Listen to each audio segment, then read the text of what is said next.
Most people don't know their neighbours. There were people who were living on this street for 15 or 20 years and didn't know one of their neighbours, not one. We might have created a beautiful garden, but we've also created community, and that is really the story of the garden.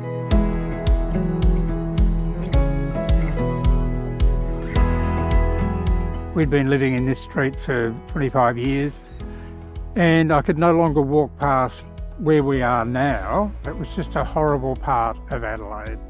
I contacted council, asked permission to put in a bee, bird and butterfly garden, and it just went from there. People have felt safe to come out and to talk to people and come along to working bees. That's the most important part of the garden, the community that we've created. Angie came along to the first working bee and didn't stay long because she felt a bit too anxious about it. But she's the one who forced herself to keep coming.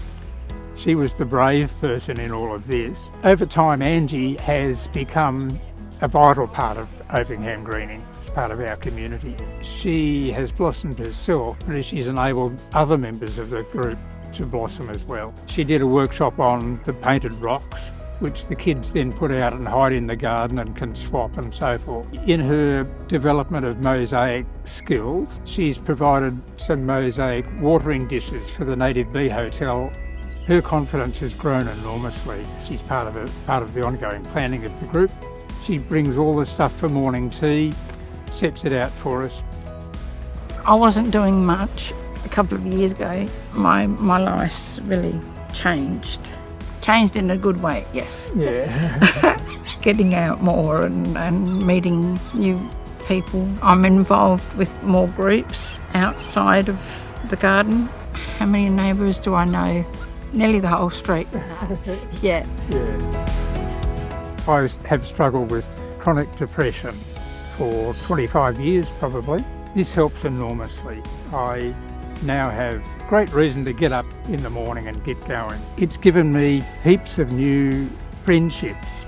You know, I used to be able to walk around this suburb in 20 minutes, you know, and now it takes me 2 hours because you keep running into people and having a yarn. There must always be people who want to join a group. I would really encourage them to take that first step. They might ask a family member or someone like that to come along with them. Just be yourself and trust that the group will embrace you. The thing that keeps people coming back most is if they can feel that they belong. Also giving people a specific role, because having a role means that people are depending on you to do that.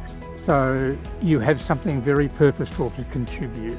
When someone feels valued, that's it. That's their in.